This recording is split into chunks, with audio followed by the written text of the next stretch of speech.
الدین سیدنا و مولانا ابی القاسم محمد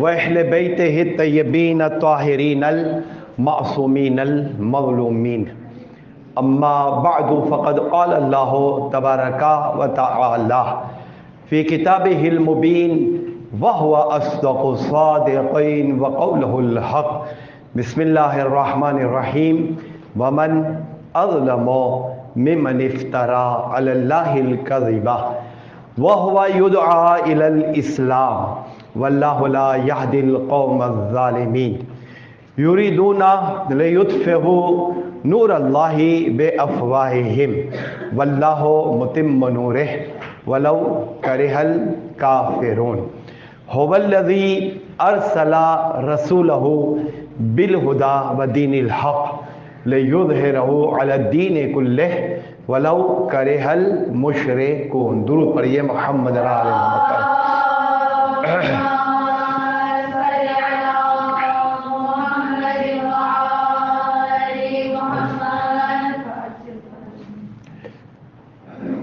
خواہران محترم، چونکہ اب یہ جو دور ہے، اس دور کے جو تقاضے ہیں، ان تقاضوں میں بنیادی تقاضا امام عصر علیہ السلام کی معرفت کا حاصل کرنا، اور امام علیہ السلام جو ہمارا عقیدہ ہے اس عقیدے کو اتنا پختہ کرنا اور پختہ کر کے اسے اطراف و جانب جوانب میں منتقل کرنا، لوگوں کو خود امام علیہ السلام سے متعارف کروانا، اور قدم قدم پر امام علیہ السلام کے لیے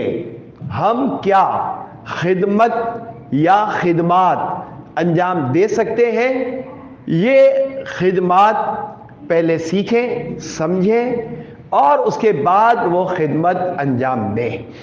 اس کی جو وجوہات ہیں عالمی تناظر میں جو دنیا کے مسائل ہیں، ان میں اس وقت جو چیدہ الگ الگ باتیں ہیں، اس میں اسرائیل اور حماس، فلسطین، یمن، لبنان، اور سر فہرست ان سب میں ایران۔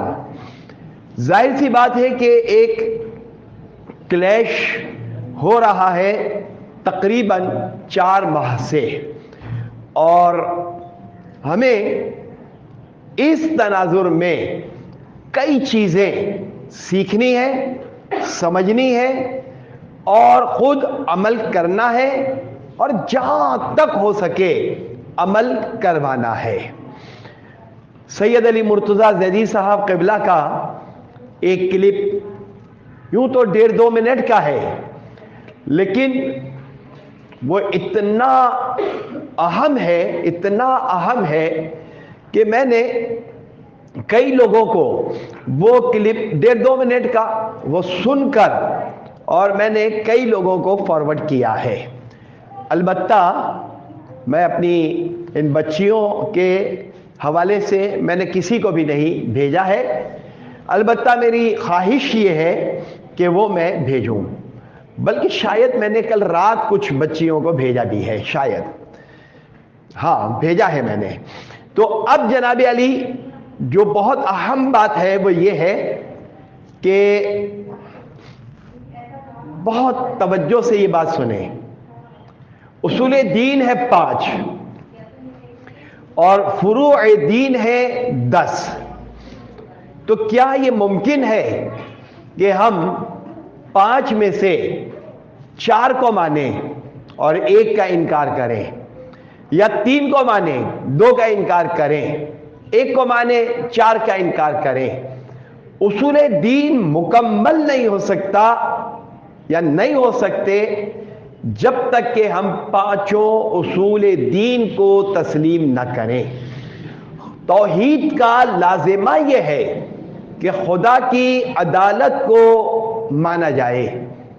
عدالت یہ بڑا حساس لفظ ہے، عام حالت میں ہم لوگ سمجھتے نہیں ہیں ان باتوں کو، لیکن عدالت، اگر خدا عدالت کرنے پر آ جائے اور ہمارا حساب کتاب اس کے نظام عدل کے تحت ہو، تو معصومین کے علاوہ چند لوگ جو معصومین کے ساتھ بہت قربت رکھتے ہیں، شہداء کربلا یا مثلا مخدرات، عصمت و طہارت وہ بیویاں، اس کے علاوہ نظام عدل کے تحت کوئی اعلی مقام پر فائز ہو ہی نہیں سکتا ہے۔ اور اس ضمن میں چوتھے امام، امام زین العابدین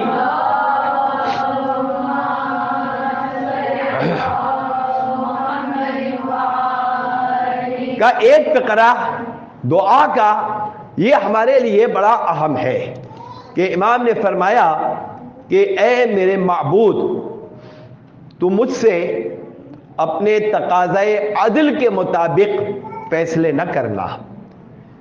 امام کہہ رہے ہیں، معمولی آدمی نہیں ہے، کوئی معمولی انسان نہیں ہے، خدا بندہ تو نظام عدل کے تحت مجھ سے معاملہ مت کرنا، بلکہ تو نظام رحمت کے ذریعے سے معاملہ کرنا۔ نظام رحمت کے ذریعے سے تو خدا جس کو چاہے بخش دے، اور اس میں جو علمی گفتگو ہے وہ اپنی جگہ پر کہ خدا فری آف کاسٹ کیوں بخشے گا، یہ ایک علمی بحث ہے، اس طرف میں ابھی نہیں جا رہا۔ میں ایک سطحی بات بیان کر رہا ہوں کہ خدا چاہے تو وہ بخش دے، کوئی ادا خدا کو پسند آ جائے اور خدا سارے گناہ معاف کر دے۔ اچھا، اس کے اندر ابہامی چیزیں بھی ہیں اور وضاحت بھی ہے۔ وہ خاتون بنی اسرائیل کی کہ جس نے پوری زندگی گناہ آلود زندگی گزاری، لیکن ایک عابد کو اس نے وہ گناہ نہ کرنے دیا۔ وہ عابد بڑا تفصیلی واقعہ ہے، لہذا حیات القلوب کے اندر علامہ مجلسی نے اس واقعے کو جو انبیاء کی تاریخ ہے اس میں لکھا ہے۔ میں چونکہ بات سمجھانا چاہ رہا ہوں اس لیے میں نے اشارتاً کہا ہے۔ جن بچیوں کو یہ واقعہ معلوم ہے وہ خود ہی پہنچ جائیں، جب کبھی موقع ہوگا تو بیان کر دیں گے انشاءاللہ۔ تو اس عورت نے کہا کہ نہیں، یہ گناہ میں تمہیں نہیں کرنے دوں گی، تم غفلت کا شکار ہو۔ اور اس کے بعد جناب پورے واقعے کے آخری حصے میں کہ اس عورت کا انتقال ہو گیا، تو اللہ نے اس زمانے کے نبی پر وحی نازل کی کہ میری ولیہ کا انتقال ہو گیا ہے، اے نبی زمانہ اور اے نبی خدا، جاؤ میری ولیہ کی نماز جنازہ پڑھو۔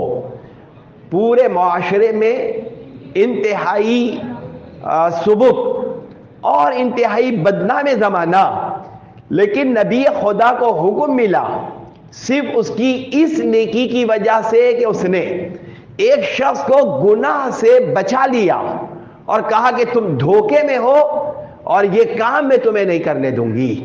بس خدا کو یہ ادا، اس عابد کی پوری زندگی کی عبادتیں بچ گئیں ایک عورت کی وجہ سے۔ تو اب جناب امام نے فرمایا، اور دعائے کمین مجھے اور آپ کو سب کو معلوم ہے کہ پہلا فقرہ جب ہم پڑھتے ہیں تو ہم کہتے ہیں کہ اللہم انی اسألک برحمتک التی وسعت کل شیء، ہر چیز پر خدا کی رحمت جو ہے وہ محیط ہے، پھیلی ہوئی ہے۔ تو ہم سوال کرتے ہیں اللہم، اے معبود، انی اسألک، تیری بارگاہ میں ہم سوال کرتے ہیں کہ برحمتک التی، تیری رحمت کے ذریعے، یہ رحمت کیا ہے؟ وسعت کل شیء، ہر شے کے اوپر جو محیط ہے اس رحمت کے ذریعے سے ہم سوال کر رہے ہیں۔ تو توحید کے بعد عدل، لیکن ہم نظام عدل تک فی زمانہ، آئے گا زمانہ، ابھی نظام عدل کے تحت ہم کامیاب نہیں ہو سکتے، لیکن بہرحال جو امام زمانہ علیہ السلام آئیں گے تو نظام عدل قائم کریں گے، وہ ابھی میں بیان کر رہا ہوں۔ اس کے بعد جناب نبوت 1,24,000 کی جو تعداد ہے، 26-27 نام قرآن میں ہے، بس اس کے علاوہ نام نہیں. لیکن جب بھی کوئی کہے کہ بھائی انبیاء، تو ہم فوراً کہتے ہیں 1,24,000. معلوم ہو یا معلوم نہ ہو، اس سے بحث نہیں، لیکن ہمارا ایمان 1,24,000 نبیوں پر. نبی اور جس طرح سے توحید کے ساتھ عدل متصل ہے، نبوت کے ساتھ امامت متصل ہے. یعنی یہ نہیں ہو سکتا کہ جناب ما کان محمد ابا احد من رجالکم ولکن رسول اللہ وخاتم النبیین.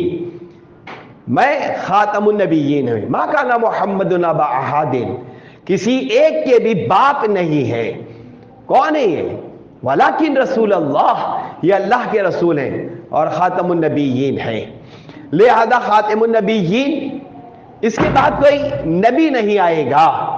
جب نبی نہیں آئے گا تو کون ہوگا کہ جو نظام الہی کو بچائے، نظام الہی کو تحفظ دے، نظام الہی کو بچانے والا ہو؟ تو جناب یہ جو ہے امامت نبوت کا خاصہ ہے، اور خود نبی بھی، بعض رسول امام بھی ہے، رسول بھی ہے. یہ ایک چیپٹر ہے پھر انشاءاللہ. اور اس کے بعد قیامت. تو اب جناب یہ 5 کے 5 جو اصول دین ہیں، انہیں ماننا ضروری ہے. بحث بہت طولانی ہے، بہت طولانی، لیکن میں نے ان شارٹ آپ کو کچھ باتیں بتائی ہیں. اسی طریقے سے فروع دین، یہ موضوع انشاءاللہ مجھے کئی جگہوں پر بیان کرنا ہے، اور خاص طور پر ان ایرانی عورتوں کی وجہ سے اور ان لبنانی خواتین کی وجہ سے پاکستان کی عورتوں میں اتنا دمخم نہیں ہے، ان کے اندر وہ حوصلہ نہیں ہے.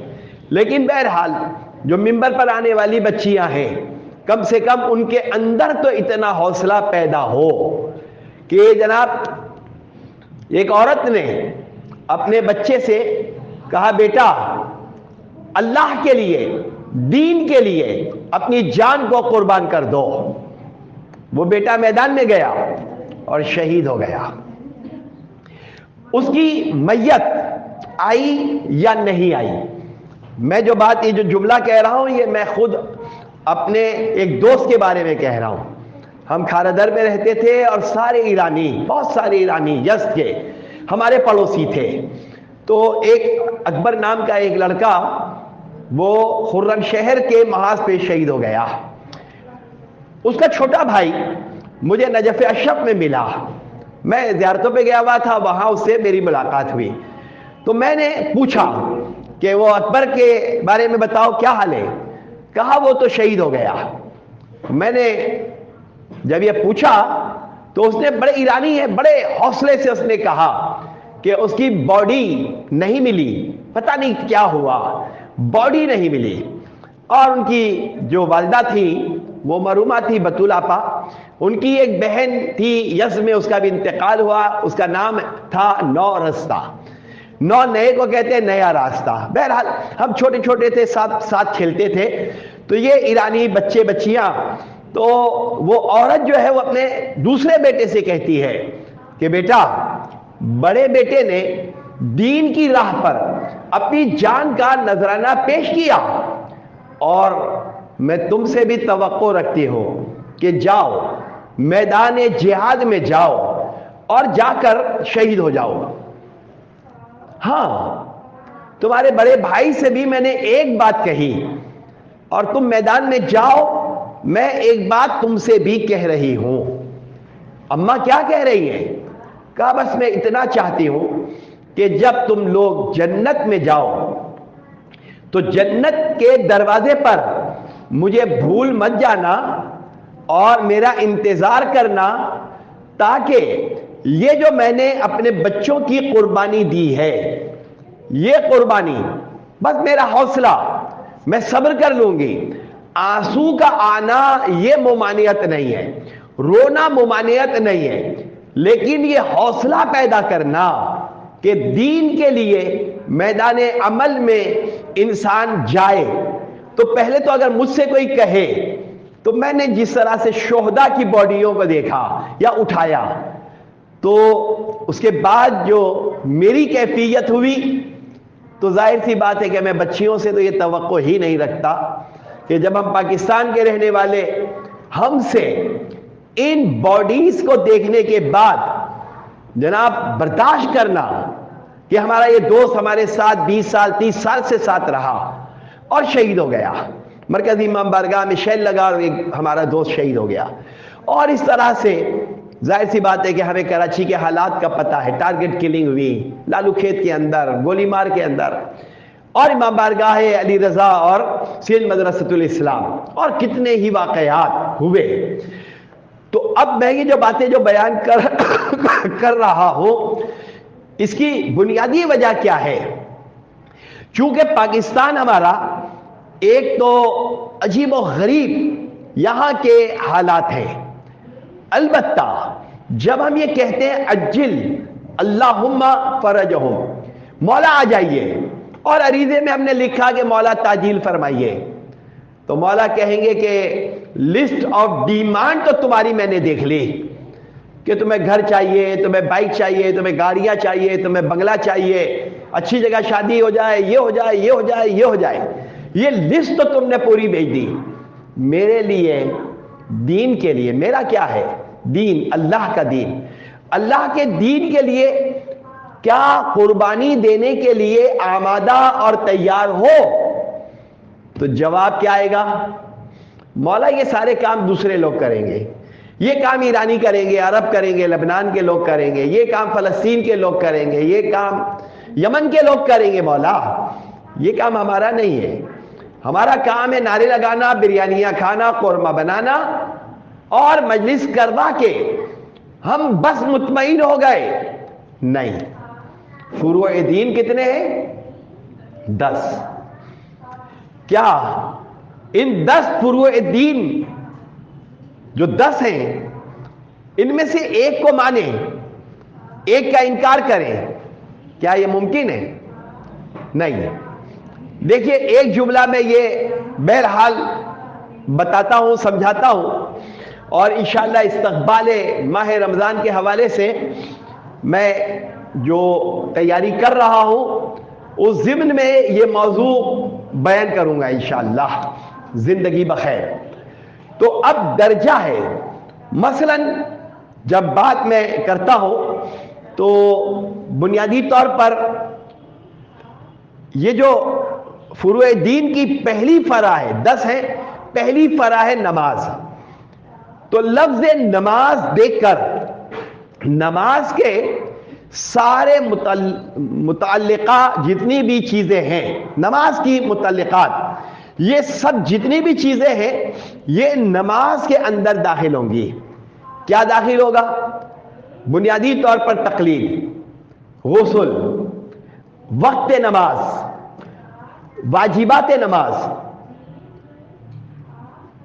مبطلات نماز، مکروہات نماز، مستحبات نماز، یہ ساری چیزیں نماز کے اندر داخل ہوں گی۔ کوئی صاحب طہارت نہیں ہے تو نماز کیسے پڑھے گا؟ مثلا طہارت کی جو بھی قسمیں ہیں اس میں ایک چیز جو ہے وضو ہے، اور اس طریقے سے روزہ۔ تو 11 مہینے ہمارے اوپر روزے واجب نہیں ہیں، ہاں جب 12واں مہینہ رمضان المبارک کا آ جائے تو روزہ فرض ہوگا۔ تو 11 مہینے روزہ ہمارے اوپر واجب نہیں ہے، تو یہ دینی باتیں سیکھنے کی بھی ضرورت نہیں ہے۔ لیکن جیسے ہی ماہ مبارک رمضان کا آغاز ہوگا تو جسٹ فرام فرسٹ ڈے، لیکن یہ سیکھنے کے لیے ہمیں کم سے کم 1 ہفتہ 15 دن تو چاہیے کہ ہم پہلے سے تیاری کر لیں، اور جناب تیاری کر کے ہم ماہ مبارک رمضان کے حوالے سے سارے مسئلے سیکھیں کہ جناب کیا کیا ہمیں ضرورت پیش آ سکتی ہے۔ نماز، روزہ، حج، پیسے نہیں ہیں، حج واجب نہیں ہے، ایک مسئلہ بھی سیکھنا واجب نہیں ہے۔ پیسے آ گئے تو اب حج کے مسئلے سیکھنا واجب ہے۔ نماز، روزہ، حج، زکات، خمس، نماز، روزہ، یہ ہم نے دیکھ لیا، یہ تو مثلا نماز تو روزانہ کے معاملات ہیں، روزہ سال میں ایک مرتبہ، حج زندگی میں ایک مرتبہ، خمس سال میں ایک مرتبہ. اس کے بعد چھٹی چیز کیا ہے؟ میں تو بھول گیا کیا ہے.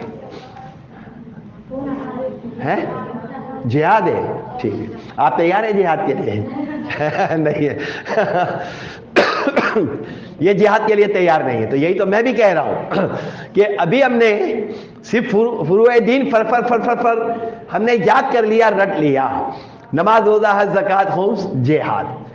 تو آپ جہاد جو ہے، جہاد بن نفس، اور جہاد بن نفس اس کا تعلق روزانہ کے مراحل سے ہے، روزانہ ہر وقت جہاد بن نفس. لیکن کبھی جہاد بالسیف کی ضرورت پیش آ جاتی ہے. جہاد بالسیف، اس میں عورتوں کا کیا پارٹ ہے، مردوں کا کیا پارٹ ہے. تو اس کے لیے مثلا میڈیسن، مرہم پٹی، اس کے ساتھ مثلا جو نبی اکرم کے زمانے کے جہاد ہیں، بدر سے لے کر تبوک تک کے، اس میں وہ جو خواتین ہیں کہ جنہوں نے کردار ادا کیا جہاد میں جا کر، ان خواتین کی ہسٹری پڑھنا اور ان کی جو خدمات ہیں، اس کے اندر ترانے بھی آتے ہیں، اس کے اندر مرہم پٹی بھی آتی ہے، اس کے اندر مثلا مجاہد کو جوش دلانا، یہ کام بھی آتے ہیں، اور اس کے علاوہ بھی بہت ساری چیزیں. تو اب جہاد کا جو پارٹ ہے، کم سے کم مثلا میدان عمل میں، جب میں میدان عمل کی بات کروں گا تو پھر میں ایک بات سمجھاؤں گا، اور وہ یہ ہے کہ جہاد میری مرضی سے نہیں ہوتا، آپ کی مرضی سے نہیں ہوگا. جب چاہیں تلوار نکال لیں اور کلاشنیکوف لے لیں اور میزائل لے لیں اور ڈرون طیارے لے لیں، نہیں. جہاد کے لیے نبی کا حکم واجب ہے. نبی کہے، رسول کہے، نبی اور رسول کا زمانہ ہو اور اس کے بعد امام، 12 اماموں میں سے کسی کا دور. تو اب ہم جس دور میں ہیں، غیبت امام کے دور میں، اور غیبت امام سے پہلے جو جہاد ہونے والے ہیں، ان جہاد میں سفیانی کا لشکر آئے گا، پورے خطے کو زیر و زبر کر دے گا. شاید یہ بات میں نے کبھی بیان کی ہو. تمہارا نام کیا ہے؟ کہا میرا نام فاطمہ ہے. قتل کر دو. تمہارا نام کیا ہے؟ مثلا میرا نام زینب ہے، مار دو. اس بچی کا نام کیا ہے؟ اس کا نام ہے مثلا سکینہ یا سکینہ. اس کو تیل کی کڑاہی میں ڈال دو. آپ کو معلوم ہے سفیانی کیا کرے گا؟ سفیانی پوچھے گا یہ بچے کون ہیں؟ کہا یہ تو اصغر نام ہے اس کا نام اکبر ہے، اس کا نام قاسم ہے، اس کا نام اونو محمد ہے، اس کا نام عباس ہے. کہا بہت بڑا تیل کا کڑھایا جس میں تیل کو گرم رکھا جائے، اور جو بچہ، یہ بچہ جب ہم نے کہا تو 1 دن کا بھی ہو سکتا ہے اور 1 سال کا بھی ہو سکتا ہے. بچے کو زندہ پکڑا اور زندہ پکڑ کر اس کھولتے ہوئے، پانی نہیں، پانی کا گرم ہونا الگ ہے اور تیل کا گرم ہونا کڑھائی میں یہ الگ ہے. اس بچے کو جناب اس میں ڈال دیا جائے گا، اور اس طرح سے سینکڑوں بچے شہید ہو جائیں گے. اس ماں کے دل میں اگر شکایت آ جائے، جیسے ابھی فلسطین کے بچے تقریباً 36-37 ہزار لوگ شہید ہو گئے، اس میں بتاتے ہیں کہ 15-17 ہزار چھوٹے چھوٹے معصوم بچے. اور ابھی دریا کے بارے میں بھی ایک خبر آئی ہے. مجھے نہیں معلوم کہ آپ لوگوں کو کتنی دلچسپی ہے یا نہیں ہے. آپ کو دلچسپی ہو یا نہ ہو، لیکن ان موضوعات پر ہمیں بہرحال دقت تو کرنا پڑے گی، کیونکہ عین ممکن ہے کہ فوراً امام آ جائیں اور جبرائیل کی صدا ہمارے کان میں آئے کہ ایھا الناس، مہدی کا ظہور ہو گیا اور مہدی کی مدد کے لیے چلو. تو سب سے پہلے کون ہمیں روکے گا؟ پاکستان کی پولیس روکے گی، پاکستان کی رینجرز روکے گی، پاکستان کی آرمی روکے گی. یہ جو سارے معاملات سیاسی ہم لوگ دیکھ رہے ہیں تو جناب علی ہمارے ہاں قدم قدم پر رکاوٹیں ہوں گی. ان رکاوٹوں کے باوجود بہرحال ہمیں امام کی تو مدد کرنا ہے. اگر ہم امام کی مدد کرنے میں ناکام رہے تو پھر یہ پوری زندگی جو اجل اللہم فرجہم ہم کہتے رہے، اس کا حاصل کیا ہوگا؟ ہاں اب ذمہ داری کے بارے میں جو میں نے ابھی بتایا کہ ڈیوائڈ آف ورک، کام کو تقسیم کر لیں. مثال دے رہا ہوں. یہ مثال میں اپنے استاد محترم مولانا صادق حسن صاحب قبلہ کا ایک جملہ جو فقہی درس ہوتے تھے ان کے 70s کے زمانے میں، اور میں انہی کے ساتھ رکشے پہ جاتا تھا. اس زمانے میں انہوں نے ایک بات کہی تھی جو مجھے آج بھی یاد ہے. ان کے بہت سارے دروس ظاہر بہت قیمتی ہیں اور بہت اچھے ہیں. تو مولانا صادق حسن صاحب قبلہ نے ایک جملہ یہ کہا کہ تبلیغ کا کم سے کم پہلو یہ ہے کہ ایک جوان مرد داڑھی رکھے اور داڑھی رکھ کر آمد و رفت کرے. میری چھوٹی سی داڑھی، سفید بال، میں بازار جا رہا ہوں، شاپنگ کرنے جا رہا ہوں، وائف کے ساتھ جا رہا ہوں، کہیں بھی جا رہا ہوں، تو جناب یہ داڑھی کا رکھ لینا یہ میرا خاموش تبلیغ کہلائے گا. خاموش تبلیغ. تو پھر ایک بچی جو چادر اور صحیح پردہ کر کے باہر جائے تو دنیا اس کو بیکورڈ کہے، دقیانوس کہے، الہڑ کہے، کہتی رہے. ہمیں اس سے کوئی مطلب نہیں. ہمیں تو یہ مطلب ہے کہ ہمارا خدا ہم سے راضی ہے یا راضی نہیں ہے. ابھی ایک میسج آیا ہے. میری بیٹی ہے، سال نہیں بتا رہا ہوں میں، اتنے سال کی ہے، اور سید گھرانے میں رشتہ چاہیے. لیکن ہماری قید، ہماری شرط یہ ہے کہ جناب ہماری بچی پردہ نہیں کرتی، وہ جاب کرتی ہے، اور سسرال ایسا چاہیے کہ جو ہماری بچی کو پردہ نہ کروائے. یہ ریٹن میسج ہے، آیا ہے میسج، کسی نے بھیجا ہے. تو جناب اب آپ سمجھ لیں کہ میں ڈیفینس یا کلفٹن کی بات نہیں کر رہا ہوں، وہاں بھی بہت پردہ دار لوگ ہیں اور اچھے برے سب جگہ ہوتے ہیں، ہمارے یہاں بھی ہے.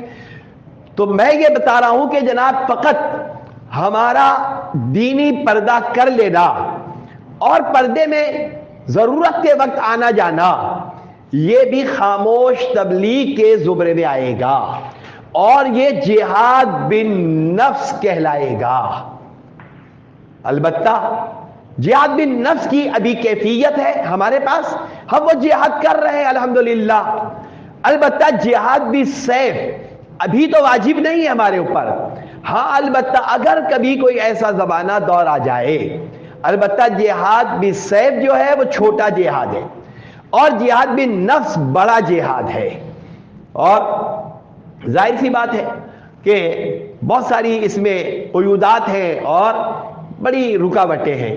تو جب فروع دین کے اندر چھٹی فرع کا نام جہاد ہے، اور اس کے بعد 7ویں اور 8ویں امر بالمعروف نہی عن المنکر، اور 9ویں اور 10ویں تولا اور تبرہ. تبرہ جو آخری شق ہے اس کے بھی کچھ اصول ہیں، اور ان اصولوں میں ایک جو قرآن کی آیت ہے، ادعو الی سبیل ربک بالحکمت والموعظۃ الحسنہ وجادلہم بالتی ہی احسن. ادعو دعوت دو، الی سبیل ربک اللہ کے راستے کی طرف دعوت دو. کیسے دعوت دینی ہے؟ اے لوگوں بر عمر لعنت، بر ابو بکر لعنت. کیا یہ دعوت ہے؟ کیا یہ طریقہ کار ہے؟ نہیں. معاویہ پہ لعنت، یزید پہ لعنت، فلاں پہ لعنت، کیا یہ دعوت ہے؟ اور لوگ اچھل اچھل کے نعرے لگا رہے ہیں. نہیں. پروردگار کہہ رہا ہے بالحکمت والموعظۃ الحسنہ، حکمت کے ذریعے سے. حکمت، اگر سامنے ہندو بیٹھے ہوئے تو آپ بتوں کو برا بھلا ڈائریکٹ کہیں گے، ظاہر سی بات ہے معاملہ بگڑ جائے گا. سامنے غیر شیعہ بیٹھے ہوئے ہیں اور اکثر جو کھلے ماحول ہوتے ہیں، یعنی میں نواب شاہ میں اشرا پڑھتا ہوں، نواب شاہ کے میدان میں کھلا میدان، سامنے سپاہی صحابہ کا ایک بہت بڑا مدرسہ ہے، مائک لگے ہوئے، اور وہ جو علاقے ہیں وہاں پر مثلا دوڑ ایک جگہ ہے 60 میل یعنی 60 میل، سندھی میں اس کو 60 کہتے ہیں، 60 میل 60 میل، قاضی احمد، خاص کھیلی گوٹ، اور جناب اس طریقے سے بہت سارے چھوٹے چھوٹے علاقے، تو مائک کی آواز دور دور تک جاتی ہے، اور لوگ بتاتے ہیں کہ تقریباً 30-40% سنی میری مجلس میں آ کر بیٹھتے ہیں، تو میں ایک لفظ جو ہے، ایک لفظ اس طرح کے تبرہ کا پڑھتا ہی نہیں ہوں۔ ہاں قرآنی آیات سے استدلال پیش کر کے جو بیان کرنا ہوتا ہے وہ تو کرتا ہوں، لیکن پروردگار نے کہا ہے بالحکمت والموعظۃ الحسنہ، حسنہ یعنی نیک، اچھا، شائستہ، موعظہ نصیحت کرنا، اچھی نصیحت کے ذریعے سے اللہ کے راستے کی طرف دعوت دو۔ تو اب جناب علی ہمیں پورا مکمل دین سیکھنا ہے، ہاں البتہ جو آج ضرورت ہے وہ آج سیکھنا ہے، جس کی آج ضرورت نہیں ہے ہمارے اوپر واجب نہیں ہے کہ ہم وہ سیکھیں، البتہ امر بالمعروف اور نہی عن المنکر، تولا اور تبرہ تو ہمارے دل کے اندر موجود ہے۔ کیا کوئی مومن، کوئی شیعہ کسی غیر دشمن اہل بیت کے بارے میں کوئی محبت کا ذرہ برابر شمع رکھتا ہے؟ تو سب کہیں گے نہیں، ہمارے دل میں تو فقط اور فقط اہل بیت ہے، اٹھتے بیٹھتے ہم یا علی کرتے رہتے ہیں، یا مہدی ادرکنی، یا ابن زہرا ادرکنی، یہ جو ہم کر رہے ہیں۔ تو اب چونکہ جو بہت قرب و جوار میں حالات پیش آ رہے ہیں، تو ممکن ہے، مجھے اس بات کے بتانے میں کوئی قباحت نہیں ہے کہ ایک مسئلہ میں نے آپ کو پہلے بھی سمجھایا، ایک لفظ ہے بدا، اگر آج کوئی نئی بچی ہے اور اس نے اس سے پہلے نہیں سنا تو وہ بتا دے تو میں اس مسئلے کو بتاؤں گا۔ بدا کیا ہوتا ہے؟ یعنی پروردگار چاہتا ہے کہ یہ کام کرے، لیکن خدا وہ کام کرنے نہیں دیتا، بدا کرتا ہے۔ یہ شیعوں کا ایک عقیدہ ہے۔ تو ممکن ہے کہ اللہ تبارک و تعالی نے امام علیہ السلام کے ظہور کی اجازت دے دی ہو اور پھر وہ خود ظہور نہ ہونے دے، یہ ممکن ہے، اور اس کے بڑے درجے ہیں، اسٹیپس ہیں، بڑی اس کے اندر باریکیاں ہیں۔ لہذا جناب جس آیت کو میں نے سرنامہ کلام میں خطاب کیا ہے وہ 3 آیتیں ہیں، اور اگر آپ کے پاس تفسیریں ہیں تو دیکھیے گا، لیکن تفاسیر میں نے جو جہاں تک دیکھا ہے بہت مختصر باتیں ہیں، اس میں میں پہلے حوالہ دے رہا ہوں، اور یہ لکھ لیں، یہ گفتگو انشاءاللہ ہماری بات میں بھی ہوگی۔ وَمَنْ أَظْلَمُ مِمَّنِ افْتَرَى عَلَى اللَّهِ الْكَذِبَ، دیکھیے وَمَنْ أَظْلَمُ آپ کو معلوم ہے ظلم، مِمَّنِ افْتَرَى یعنی جھوٹ، پروردگار کہہ رہا ہے وَمَنْ أَظْلَمُ مِمَّنِ افْتَرَى عَلَى اللَّهِ الْكَذِبَ وَهُوَ يُدْعَى إِلَى الْإِسْلَامِ، اسلام کی دعوت۔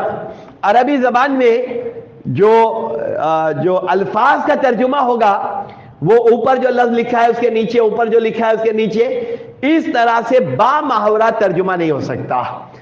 پوری آیت دیکھیں گے، پوری آیت کو دیکھ کر جو پیچھے کے لفظ ہیں وہ آگے لے کر آئیں گے، مطلب ضرورت ہو تو، اور جو آگے کے لفظ ہیں وہ پیچھے جائیں گے۔ یدعا الی الاسلام، یہ آخر میں لکھا ہوا ہے، یعنی سیکنڈ لاسٹ جملہ ہے یہ، یدعا دعوت دی، الی الاسلام اسلام کی دعوت۔ تو اب جناب یہ لوگ کتنے ظالم ہیں، کتنے بڑے ظالم ہیں کہ ان کو اسلام کی دعوت دی گئی، لیکن انہوں نے کذب، افترا، جھوٹ کے ذریعے سے اس دعوت کو ٹھکرا دیا۔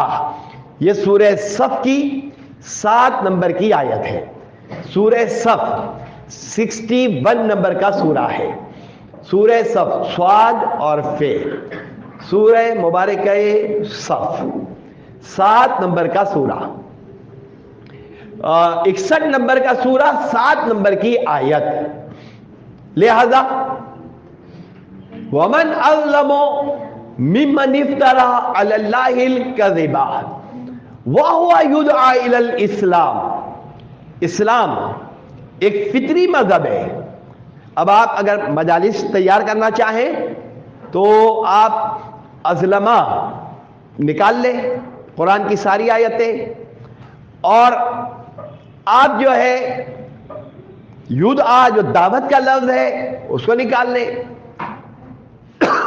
واللہ لا یہدی القوم الظالمین، ظالم کی اللہ ہدایت نہیں کرتا. اس کا کیا مطلب ہے کہ اللہ تعالیٰ ظالم کی ہدایت نہیں کرتا؟ نہیں، ظالم خود نہیں چاہتا. جب ظالم خود نہیں چاہتا تو اللہ تعالیٰ نے بھی اس کو اس کے حال پہ چھوڑ دیا ہے. اور اب اللہ اس کے لیے، جس کے لیے قرآن نے کہا سم بکم عمیون، ظاہر ہے کہ ان کی آنکھوں پہ پردے پڑ گئے اور وہ سنتے نہیں ہیں، دیکھتے نہیں ہیں، سمجھتے نہیں ہیں. ان السمع والبصر والفؤاد، جناب سمع کان، بصرہ آنکھ، فؤاد یعنی دل.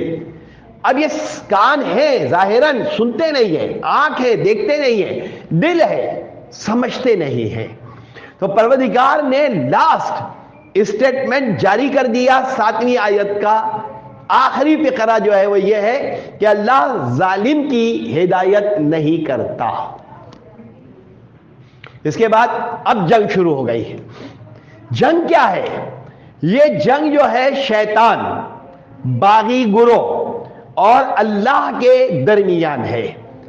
ایک مبارزہ ہے، جنگ ہے. اور جناب یہ جو جنگ ہے اس کے لیے اب سورہ صف کی 8 نمبر کی آیت، پہلا لفظ ہے یریدونا. یریدونا لیطفئوا نور اللہ بافواہہم.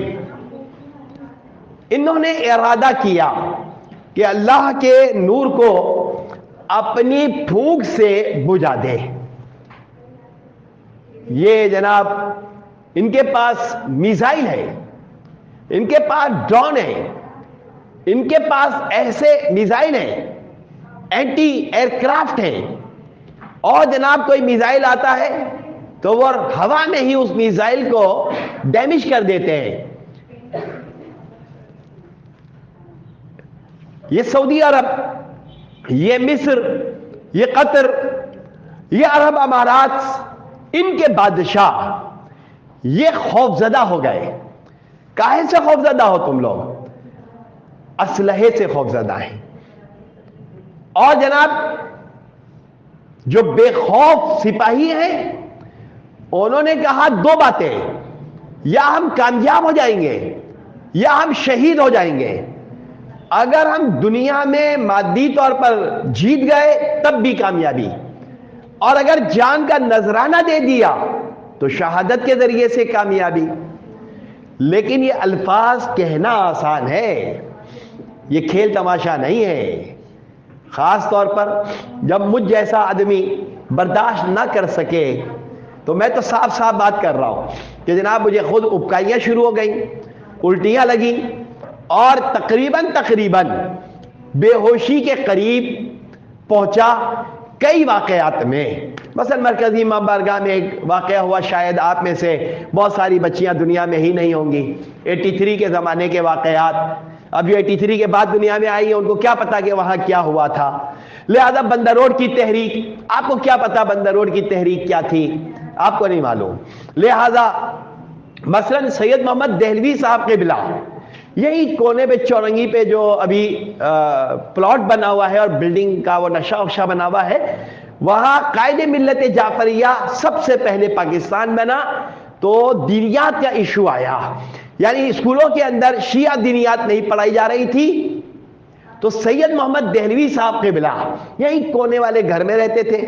ان کے صاحبزادے جوہر صاحب تھے، احمد جوہر، اس کا انتقال ہو گیا. اور سید محمد دہلوی صاحب کا ایک پوتا اب ہے سجاد دہلوی، وہ عالم دین ہے اور ان کی مجلسیں سننے کے لیے کوئی تیار نہیں ہوتا. وہ اپنے دادا کی طرح بہترین نفیس مجلسیں پڑھتے ہیں لیکن اخلاقی.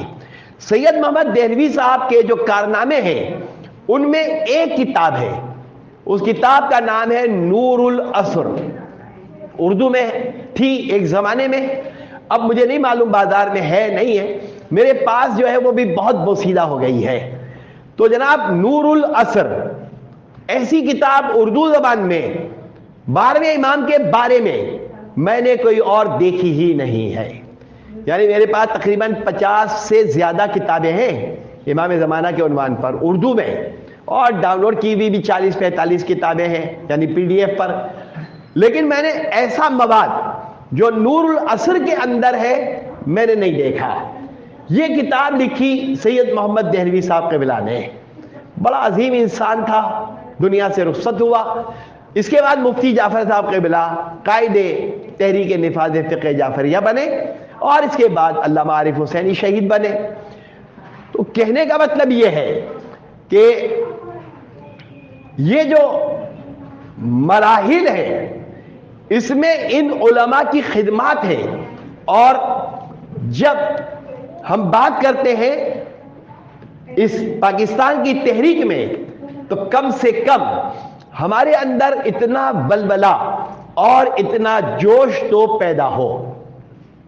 کیا معاملہ ہے؟ یریدون, ان کا ارادہ یہ ہے, لیطفئوا نور اللہ, لیطفئ پھونک سے پھونک مار دی. اس سے کیا ہوگا؟ اللہ تعالیٰ نے جدید ترین اسلحوں کو جو ابھی ہیں, ظاہر سی بات ہے کہ ابھی ہم 2024 کے مارچ میں داخل ہوئے ہیں, لہذا اس کے بعد دنیا میں کتنے جدید اسلحے بنیں گے پتہ نہیں ہمیں. تو جناب پروردگار ان سارے اسلحوں کے بارے میں کہتا ہے پھونک. اگر ہم نے اسلحہ کہا اور ڈر گئے تو اس کا مطلب یہ ہوا کہ وہ یقین محکم ہمارے اندر پیدا نہیں ہو سکا. ہاں مر گئے. اب اصل میں موت کو اگر ہم زندگی سمجھتے ہوں تو پھر بے خوف ہو جائیں گے, اور اگر موت کو موت سمجھتے ہو ان معنوں میں جو اردو میں کہا جاتا ہے کہ یہ مر گیا ختم ہو گیا, تو پھر خوف پیدا ہو جائے گا. موت کے معنی خوف نہیں ہے. موت اگر اللہ کی راہ میں آئی ہے تو کامیابی اور کامرانی ہے. ہاں یہ بات پھر میں دوہرا رہا ہوں, ابھی کہا ہے تھوڑی دیر پہلے, پھر دوہرا رہا ہوں کہ طبعی یعنی اللہ تعالیٰ نے قبض روح کا عمل کیا اور ہم بیمار ہوئے یا مثلا ویسے ہارٹ اٹیک ہوا یا جو بھی ہوا, نہیں, وہ تو ایک الگ معاملہ ہے. لیکن میدان جہاد میں یا نبی کے حکم سے جائیں گے یا امام کے حکم سے جائیں گے یا ہم مرجے جو ہمارا مجتہد ہے, سیستانی صاحب کہیں, خامنائی صاحب کہیں مثلا, یا اور جن لوگوں کی جو لوگ تقلید کرتے ہیں, اگر وہ کہیں مثلا مشہور ہمارے ہاں آغا سیستانی یا خامنائی ہے, لیکن تقلید تو بہت سارے علماء کی جا رہی ہے. ناصر مکارم شیرازی کی ہو رہی ہے, وحید خراسانی کی ہو رہی ہے, اسحاق نجفی صاحب کی ہو رہی ہے, بشیر صاحب کی ہو رہی ہے. تقلید تو بہت سارے لوگوں کی کرتے ہیں, صرف کراچی کی بات تو نہیں ہے نا, پوری دنیا کی بات ہے. خود ظاہر سی بات ہے کہ زیادہ اغلب جو ہے وہ آغا سیستانی کی تقلید ہو رہی ہے یا مثلا آغا خامنائی کی. تو مجتہد کہیں تب ہم جہاد میں جائیں گے. لہذا موت جو ہے وہ خود کوئی حملہ ہو گیا اور جناب ہم شہید ہو گئے تو یہ شہادت جو ہے اس کا درجہ شہادت والا تو ہے, لیکن وہ مقام کہ جو میدان میں جا کر شہید ہونے والا ہے وہ نہیں ہے. ہاں البتہ شہادت کے جو درجے ہیں, میں آپ کو ایک بات اور بتاتا ہوں کہ پریگنینسی میں جو خاتون ڈیلیوری کے وقت جناب انتقال کر جائے, بچہ زندہ ہو گیا اور خود خاتون کا انتقال ہو گیا, تو اللہ اسے شہادت کا درجہ عطا کرے گا. یہ جو شہید کی جو ڈیفینیشن ہے, ایک طالب علم جا رہا ہے اور دیوار گر گئی, کتاب ہاتھ میں, فضا ذاکرہ کلاس میں کوئی بچی آ رہی ہے, اور جناب راستے میں ہی لڑک گئی، جیسے ہماری بچیاں لڑکتے لڑکتے واپس آ گئی، ایران کے سفر میں بس الٹ گئی، اور اللہ تعالیٰ جو ہے ان کو شہادت کا درجہ دینا چاہ رہا تھا، لیکن بس والے نے ان کو ظاہر لڑکا بھی دیا، لیکن یہ سب بچی آ گئی، ساری کی ساری آ گئی۔ تو جناب جو ہماری ایک بچی بڑی زخمی تھی، تو پہلے دن میں نے اسے دیکھا تو وہ بہت مرجھائی بھی تھی، اور ایک بچی کورنگی میں رہتی ہے، وہ اس کے والد صاحب جو ہے وہ بہت مجروح ہوئے تھے بہرکیف۔ تو اب یہ بیچ میں ایک جو بات میں نے انہونی سی کہی ہے، لہذا جناب علی یہ کیا ہوا، اور یہ ہوا کہ داخلہ ممنوع ہو گیا۔ تو اب جناب علی یہ ہوا کہ جناب اس پوزیشن میں ہم جا رہے ہیں، کتابیں ہمارے ہاتھ میں، اور کوئی واقعہ ہوا تو اللہ تعالیٰ شہادت کا درجہ ہمیں عطا کرے گا، اور اس کے سٹیپس ہیں بہت سارے۔ میں آپ کی خدمت میں بس میں نے اس مقام پر اس بات کو روکا ہے، اور یہ گفتگو ابھی چلتی رہے گی، البتہ کون کتنی مجاہدہ بنے گی یہ مجھے نہیں پتا، جو جتنی بنے اس کو اتنا درجہ ملے گا۔ ماہ مبارک رمضان کے لیے اردو میں یہ کتاب ہے تحفۃ الصائمین، یہ کتاب ہمارے دوست علی افضل زیدی صاحب نے پبلش کروائی تھی۔ اچھا ہمیں تو فری میں ملی ہے، اس لیے اس پہ پیسے کتنے لکھے تھے پہلے، 2016 کی چھپی ہوئی ہے، اور اس پر پیسے نہیں لکھے ہوئے اس پر۔ تو بہرحال یہ کتاب جو ہے اس میں 30 دن پورے، اس کے اندر ہر دن کی دعا کے فقرات الگ الگ، اس کے معنی، شرح تھوڑی تھوڑی سی، کوئی واقعہ، روزانہ کی نمازیں، پہلے دن یہ نماز پڑھو، دوسرے دن یہ نماز پڑھو، تیسرے دن یہ نماز پڑھو۔ تو اس طریقے سے آغا علی افضل زیدی صاحب نے اس کتاب کو بہت حسین، بہت ہی خوبصورت، اور جناب یہ جو اس کی چاپ ہے، کاغذ ہے، یہ بھی بہت اچھا۔ میں ان کی پبلسٹی نہیں کر رہا ہوں، میں چونکہ دوست ہیں، لیکن ان کی کتاب جو وہ شرح دعائے عہد تھی وہ تو میں نے آپ کو بتائی تھی پچھلی مرتبہ، چونکہ مجھے یہ بہت اچھی لگی، میں نے اس کے اندر تھوڑا سا کام کیا ہے، تھوڑی سی اپنی کاوشیں بھی کی ہے اس کے اندر، پہلے دن کی دعا، دوسرے دن کی دعا، نمبر ڈالے ہیں میں نے اس کے اندر، اور ظاہر سی بات ہے کہ کئی سالوں سے، 16 کا مطلب یہ کہ 24 تو 4 اور 4 8، 7 سال پورے ہو گئے یہ کتاب میرے پاس ہے، یا ایک آدھ سال آگے پیچھے ہوگا جب انہوں نے مجھے دی ہوگی۔ تو یہ کتاب جو ہے اگر آپ کے پاس وسائل ہیں اور بازار میں ہو تو یہ لے لیں، وسائل نہ ہو تو مجھے بتا دیجئے گا، لے لیجئے گا اور پھر مجھے بتا دیجئے گا۔ تو یہ کتاب جو ہے عبادی اعتبار سے، روزے کے اعتبار سے، درس دینے کے لیے یہ بڑی مفید ہے۔ یعنی میں کیا کرتا ہوں، پہلے دن کے روزے کا ثواب، ایک کتاب اور ہے ہمارے ذاکر مدبری صاحب نے، بلتستان کے مولانا شیخ علی مدبر تھے، وہ لے کر آؤں گا، اور وہ وزن ہو جاتا میرے پاس، اس لیے میں لایا نہیں، مجھے اور بھی کام تھا۔ لہذا ایک کتاب ہے شیخ علی مدبر صاحب کے بیٹے ہیں ذاکر مدبر، دستگیر میں جو مسجد ہے، اس مسجد میں ظاہر ان کے والد نماز پڑھاتے تھے، ایک مدرسہ ہے وہاں وہ پڑھاتے، وہ کتاب میں آپ کو دکھاؤں گا انشاءاللہ۔ اس کے اندر روزانہ کے روزوں کا ثواب ہے، پہلے روزے کا ثواب کیا ہے، دوسرے روزے کا ثواب کیا ہے، تو اتنے موتی، اتنے مونگے، اتنے ہیرے، اتنے جواہرات، اتنے لال کلر کے موتی اور اتنے سفید کلر کے موتی، اور جنت میں اتنے باغ اور جنت میں اتنے باغ، یہ ساری ڈیٹیل ڈے ٹو ڈے کی اس کتاب کے اندر موجود ہے، وہ میں آپ کو دکھاؤں گا اس کی شکل وغیرہ۔ وہ کتاب بھی دیکھیں، کوشش کروں گا اگر ان کے پاس ہوئی۔ اور ایک جو ہے یہ خطبہ شعبانیہ، یہ خطبہ شعبانیہ حضور سرور کونین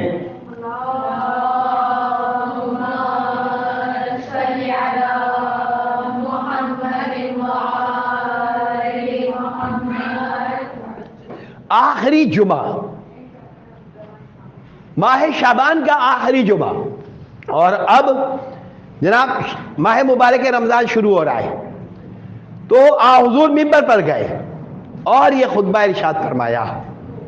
یہ خطبہ جو ہے یہ آپ کو میں اس طرح بتاتا ہوں کہ آپ جو ہے اس خطبے کو لیں، پہلے اس کے اندر جو چیپٹر دیباچہ ہے مقدمہ، اس کے اندر جو باتیں ہیں اس کو آپ جو ہے لکھیں، یا یہ کتاب لے جائیں اور اس کے بعد آپ انڈر لائن کریں، ممبر پر بیٹھیں یا کرسی پر، اور آپ یوں دیکھ کر یوں بیان کرتے ہیں کہ جناب یہ ماہ کون سا مہینہ ہے؟ شہر اللہ، یہ اللہ کا مہینہ ہے، اس کو یہ مت کہا کرو جاء رمضان، ذہب رمضان، رمضان آیا رمضان گیا، نہیں، روایت میں ہے کہ اگر کوئی فقط رمضان کہے، چونکہ یہ ماہ مبارک ہے تو فقط رمضان کہنے کی وجہ سے اسے صدقہ دینا چاہیے۔ اب یہ اہل تقویٰ کی بات ہے کہ وہ صدقہ دے گا، لیکن جاء رمضان نہیں، اجازت نہیں ہے۔ جب بھی کبھی بات کرے بھائی وہ رمضان کا درس کہاں ہو رہا ہے، نہیں، غلط، ماہ مبارک رمضان کا درس کہاں ہو رہا ہے، ماہ مبارک رمضان کی تقریر کا ہے، ماہ مبارک رمضان میں ہم نے یہ کیا وہ کیا وہ کیا وہ کیا۔ تو جناب یہ خطبہ شعبانیہ کا مقدمہ ہے، اور اس کے بعد جناب آپ نے اللہ کی مہمانی، یہ پورا چیپٹر ہے، پڑھ لیں، جا کے ممبر پہ بیان کریں۔ ڈیلی اگر آپ نے بیان کیا تو آپ کے پاس جتنی مجالس کے مواقع ہوں گے، آپ اس میں روزانہ پروردگار کی مہمان نوازیاں، اور اس کے بعد خدا کی عطا، خدا کا رزق، اور رزق کا مطلب دال روٹی چاول بریانی قورمہ شیرمال نہیں ہے، رزق سے مراد مثلا ہماری روحانی غذا، ہماری آنکھ کی غذا، ہمارے کان کی غذا، یہ ساری چیزیں بڑے لمبے لمبے اس کے اندر غور کریں، کتابیں پڑھیں، اور اس کے بعد چیپٹر بنائیں، اور 30 دن تک آپ خطبہ شعبانیہ کو شروع کریں۔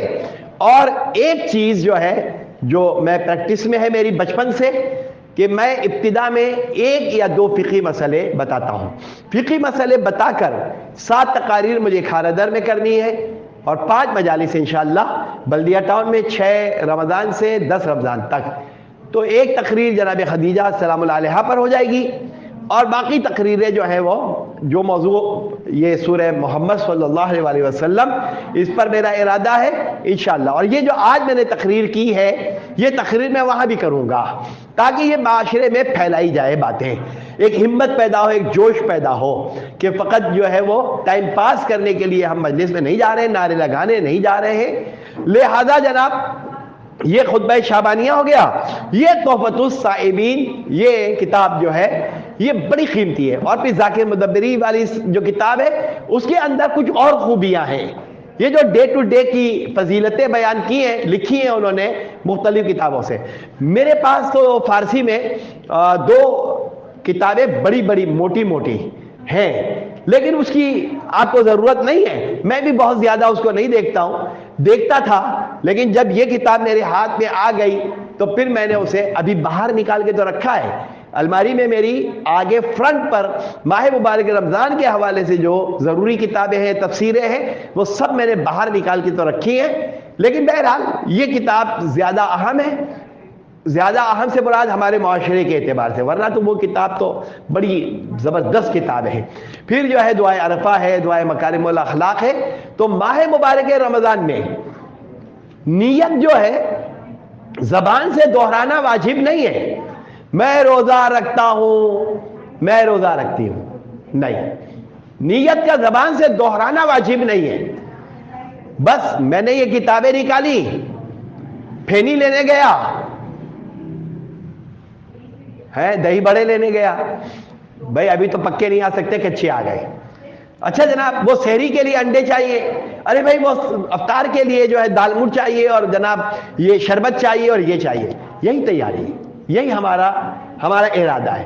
بھائی یہ کتاب میں نے نکالی کیوں؟ الماری میں تو بہت اندر کہیں رکھی ہوئی تھی، تلاش کر کے میں نے اس کتاب کو اور دعاؤں کی کتابوں کو، مفاتی کو اور دیگر چیزوں کو میں نے سب کو باہر نکالا، اس لیے کہ ماہ مبارک رمضان آ رہا ہے۔ اس کا مطلب یہ ہے کہ میرا ارادہ، تو جب میں نے ارادہ کیا اور جب ارادہ کر لیا تو جب چاند نظر آ جائے تب میرا ارادہ ہوگا پورا مہینہ انشاءاللہ میں روزہ رکھوں گا۔ یا آپ نے نیت کر لی تو اب ڈے ٹو ڈے الگ الگ نیت کرنا ضروری نہیں ہے، بس وہ ایک نیت جو ہے یہ کامل ہے۔ ہاں ایک بیچ میں مسئلہ ہے ذرا دلچسپ، بس آخری بات پھر دعا۔ وہ چیز کیا ہے؟ میں سو رہا تھا، اچانک آنکھ کھلی اور میں گیا فریج کھولا اور پانی پی لیا۔ ابھی تو ایسا لگ رہا ہے کہ ٹھنڈا پانی پینے کی ضرورت نہیں پیش آئے گی، وہی سادہ ہی پانی پی لیں گے، ورنہ نزلہ تو ہے ہی ویسے اور بڑھ جائے گا۔ تو میں گیا اور میں نے پانی پی لیا یاد ہی نہیں رہا کہ میں روزے سے ہوں، پورا پانی پی گیا، تب ارے میں تو روزے سے تھا۔ روزہ ہمارا بالکل صحیح ہے، کھایا پیا موج اور روزہ بھی صحیح، البتہ ہمارے منہ میں پانی ہے اور جناب اب میں یاد آ گیا کہ ارے ہم تو روزے سے ہیں، اب وہ جو منہ میں پانی ہے اسے نہیں پینا ہے۔ اگر منہ والا پانی ہم نے تھوک دیا روزہ صحیح، پی لیا ہم نے تو روزہ توڑنا اور روزہ توڑنے کا کفارہ دینا پڑے گا۔ والسلام علیکم ورحمۃ اللہ وبرکاتہ۔